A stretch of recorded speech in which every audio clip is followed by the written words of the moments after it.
Je vais vous installer par petits groupes. Vous prenez dans les boîtes à outils des sécateurs. Un sécateur et une bonne paire de gants, voilà la brigade de bénévoles équipés pour mener à bien la mission, tailler des essences végétales locales qui deviendront des haies.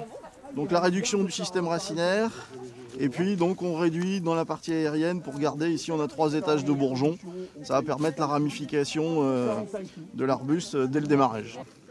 J'ai bien écouté les consignes, je pense avoir tout compris, oui. Là, je veux qu'à la Sainte-Catherine, tout bois prend racine, comme on dit. Pour que l'adage se vérifie, il faut mettre ces milliers de plants en terre, entre les mains des planteurs, plusieurs espèces, sureau, charme ou épines noires. Là, c'est des pousses d'arbres de 16 espèces différentes. Là, on a fait des trous tout à l'heure sur la bâche. Et là, on est en train de les poser. C'est bien parce que plus il y en a de différents, plus ça va attirer des animaux différents.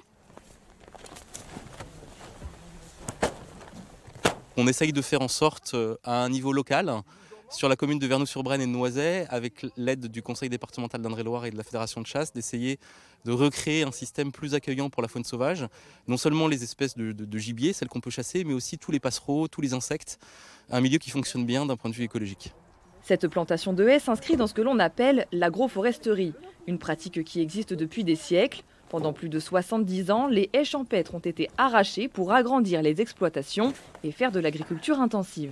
On a arraché des haies et on s'aperçoit aujourd'hui qu'on en a probablement un peu trop arraché. C'est-à-dire que la haie, elle a une fonction mécanique de ralentir la progression de l'eau de pluie. Elle a un rôle aussi chimique de filtrer l'eau et de permettre à l'eau aussi de descendre dans les nappes plutôt que de ruisseler en surface, de partir dans les fossés et de partir à la mer. Cette parcelle cultivée depuis des années va revenir à l'état de prairie pour accueillir des animaux quand ces haies auront pris un peu de hauteur d'ici environ 5 ans.